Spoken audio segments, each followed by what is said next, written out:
আসসালামু আলাইকুম প্রিয় দর্শক, সবাই কেমন আছেন? চলে আসলাম আজ 27শে আগস্ট রোজ মঙ্গলবারের খুবই গুরুত্বপূর্ণ আবহাওয়ার সংবাদ নিয়ে।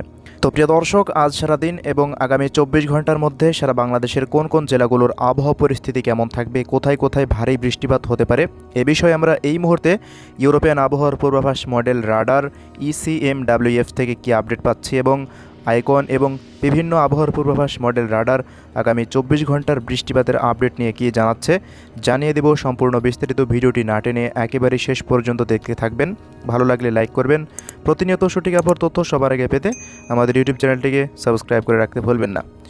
তো প্রিয় দর্শক, দেখতে পাচ্ছেন এই মুহূর্তের ইউরোপিয়ান আবহাওয়ার পূর্বাভাস মডেল রাডারের তথ্য অনুযায়ী বরিশাল বিভাগের উপরে দেখতে পাচ্ছেন শক্তিশালী বজ্রবাহী মেঘ অবস্থান করছে এবং এই মুহূর্তে খুলনা এবং ঢাকা, এদিকে চট্টগ্রাম বিভাগেও প্রত্যেকটা অঞ্চলে দেখতে পাচ্ছেন আকাশ প্রচণ্ড মেঘলা থেকে মেঘাচ্ছন্ন হয়ে রয়েছে এবং এদিকে রাজশাহী বিভাগেরও কয়েকটি অঞ্চলে আকাশ মেঘলা রয়েছে। পাশাপাশি দেশের অন্যান্য অঞ্চলে আকাশ প্রায় পরিষ্কার দেখা যাচ্ছে। তো যেসব অঞ্চলে আকাশ মেঘলা রয়েছে এসব অঞ্চলগুলোর মধ্যে বেশিরভাগ অঞ্চলে ইতিমধ্যেই বৃষ্টিপাত হচ্ছে এবং আগামী 24 ঘন্টাতেও এইসব অঞ্চলগুলোতে বৃষ্টিপাত আরও বৃদ্ধি পাওয়ার সম্ভাবনা রয়েছে। তবে প্রিয় দর্শক, 28 তারিখ রাতের পর থেকে এই বৃষ্টিপাতের মাত্রা একেবারে কমে যেতে পারে। তো প্রিয় দর্শক, চলুন এবার দেখে নিই প্রত্যেক ঘন্টার আপডেট, আজ সারাদিন কেমন আবহাওয়া থাকবে এবং আগামী 24 ঘন্টায় কোথায় কেমন বৃষ্টিপাত হতে পারে। তোমরা সরাসরি চলে যাচ্ছি বৃষ্টিবাহী মোডে।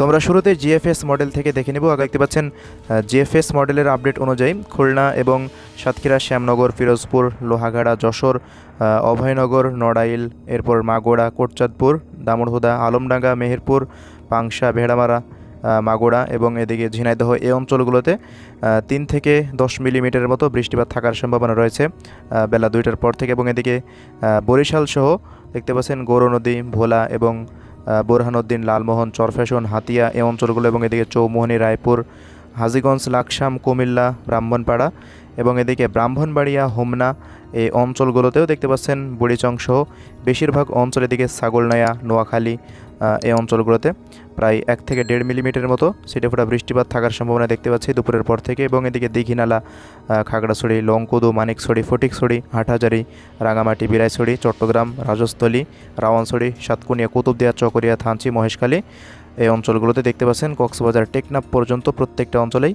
প্রায় 5 থেকে 10 মিলিমিটারের মতো বৃষ্টিপাত হওয়ার সম্ভাবনা আমরা এই মুহূর্তে লক্ষ্য করছি। এবং এদিকে নগরপুর, কাপাসিয়া, ঢাকা, নরসিংদী, এরপর মানিকগঞ্জ এবং এদিকে কিশোরগঞ্জ থেকে দেখতে পাচ্ছেন কটিয়াদি, ময়মনসিংহ, জলছাত্র, ত্রিশাল, এরপর সরিষাবাড়ি, জামালপুর, নন্দীগ্রাম, সিংড়া, এরপর মোহনপুর, চাঁপাইনবাবগঞ্জ, গোমস্তাপুর, এই অঞ্চলগুলোতে দেখতে পাচ্ছেন পাবনা, নাটোর, এই অঞ্চলগুলোতে প্রায় 1 থেকে 1.5 মিলিমিটারের মতো বৃষ্টিপাত দেখাচ্ছে। তবে বৃষ্টিপাত প্রায় 10 মিলিমিটারের অধিক হওয়ার সম্ভাবনা রয়েছে। এটি হলো জিএফএস-এর মডেল আপডেট অনুযায়ী। তো রাতের মধ্যে তেমন বৃষ্টিপাত দেখাচ্ছে না জিএফএস মডেল, তো দিনের মধ্যেই বৃষ্টিপাত হওয়ার সম্ভাবনা রয়েছে। তো এবার আমরা দেখে নেব আরও একটি আইকন মডেল কি আপডেট দেখাচ্ছে আগামী কয়েক ঘন্টার আপডেট নিয়ে। তো দেখতে পাচ্ছেন বেলা 12টার পর থেকে আইকন মডেলও একই পূর্বাভাস নির্দেশ করছে।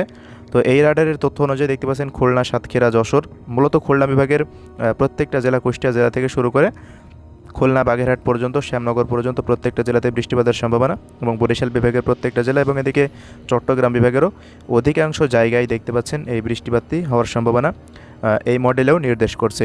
তো এই বৃষ্টিপাত সন্ধ্যা 7টা পর্যন্ত হওয়ার সম্ভাবনা এই মডেল থেকে আমরা দেখতে পাচ্ছি। তো প্রিয় দর্শক, এবার আমরা দেখে নিব ECMWF মডেল কি রাডার কি আপডেট দেখাচ্ছে আজ সারাদিন।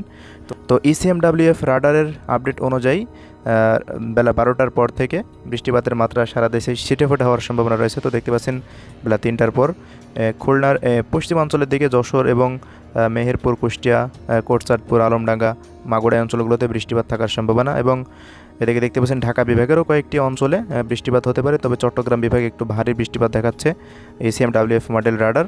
দেখতে পাচ্ছেন চট্টগ্রামের প্রত্যেকটা জেলাতেই প্রায় পাহাড়ি অঞ্চলগুলো এবং এদিকে বান্দরবান, খাগড়াছড়ি, মহালছড়ি, এই অঞ্চলগুলোতেও প্রায় 5 থেকে 10 মিলিমিটার মতো বৃষ্টিপাত থাকতে পারে। তো প্রিয় দর্শক, আজকে বৃষ্টিপাতের মাত্রা কম থাকার সম্ভাবনা আমরা লক্ষ্য করছি রংপুর বিভাগে। রংপুর বিভাগে দেখতে পাচ্ছেন তেমন ভারী বৃষ্টিপাতের সম্ভাবনা নেই, তবে কয়েকটি অঞ্চলে 1 থেকে 1.5 মিলিমিটার, কয়েক জায়গায় 5 মিলিমিটার মতো বৃষ্টিপাত থাকতে পারে, যেমন জলঢাকা, দেবীগঞ্জ, বোদা, পঞ্চগড়, ঠাকুরগাঁও, পিরোজগঞ্জ, এরপর এদিকে পীরগঞ্জ, কালাহোড়, সাইদপুর, দিনাজপুর, এই অঞ্চলগুলোতে সামান্য বৃষ্টিপাতের সম্ভাবনা দেখা যাচ্ছে। এবং এদিকে ময়মনসিংহতে দেখতে পাচ্ছেন এর আশেপাশে মাদান, এই অঞ্চলগুলো এবং নেত্রকোনা, ফুলপুর, নলিতাবাড়ি, বাহাদুরবাদ, এই অঞ্চলগুলোতে সামান্য বৃষ্টিপাত দেখতে পাচ্ছি। এবং সিলেট বিভাগেও তেমন ভারী বৃষ্টিপাতের সম্ভাবনা নেই। তবে দেখতে পাচ্ছেন লাখাই, এরপর নাসিরনগর, হাবিবগঞ্জ, বানিয়াচং, কামালগঞ্জ, মৌলভীবাজার এই অঞ্চলগুলোতে তবে প্রায় দেখতে পাচ্ছেন 30 থেকে 40 মিলিমিটারের মতো বৃষ্টিপাত থাকতে পারে। তো এই হলো প্রিয় দর্শক বৃষ্টিপাতের বিস্তারিত আপডেট। তো প্রিয় দর্শক আমরা যদি 28 তারিখের আপডেটে চলে যাই, তো দেখতে পাচ্ছেন 28 তারিখ ভোর রাতের দিকে সিলেট বিভাগের বেশিরভাগ অঞ্চলেই ভারী বৃষ্টিপাতের সম্ভাবনা। মূলত প্রত্যেকটা জেলাতেই দেখতে পাচ্ছেন সিলেটের 4 জেলাতে ভারী বৃষ্টিপাত থাকতে পারে, যে জয়ন্তাপুর, জাকিগঞ্জ, চরখাই, বড়লেখা, বালাগঞ্জ, কালাউড়া, মৌলভীবাজার, এরপর জগন্নাথপুর এই অঞ্চলগুলো, এবং শতকবাজার, বিশ্বম্ভরপুর, ফাঁকেরবাগ, এবং এদিকে নেত্রকোনা, ফুলপুর, নলিতাবাড়ি, ময়মনসিংহ, কেন্দুয়া, ত্রিশাল, কিশোরগঞ্জ, এবং এদিকে রংপুর বিভাগেরও দেখতে পাচ্ছেন গাইবান্ধা, ঘোড়াঘাট এই অঞ্চলগুলোতে, এবং এদিকে বগুড়া, মোহনপুর, সিংড়া এবং সিরাজগঞ্জ, পাবনা এই অঞ্চলগুলোতেও বৃষ্টিপাত হওয়ার সম্ভাবনা দেখা যাচ্ছে 28 তারিখে। তো বৃষ্টিপাত প্রিয় দর্শক 28 তারিখ পর্যন্তই থাকবে। 28 তারিখের পর 29 তারিখ থেকে একেবারে বিদায় নেওয়ার সম্ভাবনা রয়েছে। 28 তারিখের শেষ দফায় বৃষ্টিপাত সক্রিয় হতে পারে। এই যে ঢাকা বিভাগ এবং সিলেট, ময়মনসিংহ ও রংপুর বিভাগে দেখতে পাচ্ছেন শেষ দফায় অতিরিক্ত মাত্রায় বৃষ্টিপাতটি হতে পারে ময়মনসিংহ, সিলেট এবং এদিকে রংপুর ও রাজশাহী বিভাগে এই বৃষ্টিপাতের মাত্রা সবচেয়ে বেশি থাকার সম্ভাবনা রয়েছে ওই সময়। তো এই মুহূর্তে আবার এদিকে দক্ষিণাঞ্চলে তেমন বৃষ্টিপাতের সম্ভাবনা নেই। তো দেখা যাক পরবর্তী সময় আপডেট কী পাওয়া যায়। তো এখানে মডেলের আপডেট বিভিন্ন সময় চেঞ্জ হয়ে যায়। তো প্রিয় দর্শক সবশেষ বলা চলে 29 তারিখ থেকেই বৃষ্টিপাত বিদায় নিতে পারে এবং 29 তারিখের পর আবারও দেশ স্বাভাবিক অবস্থায় ফিরে আসতে পারে।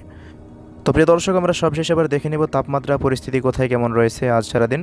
তো দেখতে পাচ্ছেন তাপমাত্রার পরিস্থিতিকে রংপুর বিভাগের প্রত্যেকটা জেলাতে প্রায় 32 থেকে 33 ডিগ্রি সেলসিয়াসের আশেপাশে দেখাচ্ছে, এবং এদিকে ময়মনসিংহ, এদিকে সিলেট বিভাগ এই দুই বিভাগেও দেখতে পাচ্ছেন তাপমাত্রা 32-33 ডিগ্রি সেলসিয়াসের আশেপাশে থাকতে পারে বেলা 3টার পর, এবং এদিকে রাজশাহী বিভাগে একই পরিস্থিতি থাকছে। তবে খুলনা এবং ঢাকা, বরিশাল বিভাগে তাপমাত্রা 30-31-এর আশেপাশে থাকবে। তাপমাত্রা কম থাকার সম্ভাবনা রয়েছে চট্টগ্রাম বিভাগের পাহাড়ি অঞ্চলগুলোতে দেখতে পাচ্ছেন রাঙামাটি, খাগড়াছড়ি, বান্দরবান এই অঞ্চলগুলোতে তাপমাত্রা 27 থেকে 26 ডিগ্রি সেলসিয়াসে থাকার সম্ভাবনা রয়েছে। এবং আগামীকালের তাপমাত্রা পরিস্থিতি যদি আমরা চলে যাই, দেখতে পাচ্ছেন আগামীকালও তাপমাত্রা প্রায় 33-34 ডিগ্রি সেলসিয়াসের কাছাকাছি চলে যাচ্ছে। যে সিলেট বিভাগে প্রায় 34-35 ডিগ্রি সেলসিয়াসের উপরে তাপমাত্রা পরিস্থিতি থাকবে, রংপুর বিভাগে একই পরিস্থিতি। তবে এদিকে খুলনা, বরিশাল এবং চট্টগ্রাম বিভাগে তাপমাত্রা কম থাকবে, বাকি ঢাকা এবং অন্যান্য বিভাগগুলোতে তাপমাত্রা 35 ডিগ্রি সেলসিয়াসের আশেপাশে থাকতে পারে। তো প্রিয় দর্শক এবার সবশেষ আপনাদের দেখিয়ে দেব বৃষ্টিপাতের পরিমাণ কোথায় কেমন থাকবে পরবর্তী 12 ঘন্টায়। তো পরবর্তী 12 ঘন্টায় দেখতে পাচ্ছেন বৃষ্টিপাতের মাত্রা খুলনা, বরিশাল, ঢাকা ও চট্টগ্রাম বিভাগে বেশি থাকবে। তো ওই মুহূর্তে আবার রংপুর, ময়মনসিংহ ও সিলেট, রাজশাহীতে তেমন বৃষ্টিপাত নেই। এবং তার পরবর্তী 24 ঘন্টায় দেখতে পাচ্ছেন রাজশাহী, ঢাকা, খুলনা, বরিশাল, চট্টগ্রামে বৃষ্টিপাত বেশি থাকছে। পরবর্তী 3 দিনে যদি আমরা চলে যাই, তো পরবর্তী 3 দিনে বৃষ্টিপাতটি বেশি দেখাচ্ছে, তবে এই বৃষ্টিপাত মূলত পরবর্তী 48 ঘন্টার মধ্যে হয়ে শেষ হয়ে যাওয়ার সম্ভাবনা রয়েছে। তো এই হলো আজকের সংক্ষিপ্ত আবহাওয়া পরিস্থিতি। ভিডিওটি ভালো লেগে থাকলে লাইকে ক্লিক করবেন। তো প্রিয় দর্শক আমাদের আরও একটি চ্যানেল আছে টুডে নিউজ বিডি, ওই চ্যানেলটিকে যারা এখনও সাবস্ক্রাইব করেননি অবশ্যই সাবস্ক্রাইব করে নেবেন। আমাদের এই চ্যানেলের ভিতরে ওই চ্যানেলটিকে পেয়ে যাবেন। এবং যারা বাংলাদেশ ওয়েদার নিউজকে সাবস্ক্রাইব করেছেন অসংখ্য ধন্যবাদ সবাইকে। আল্লাহ হাফেজ।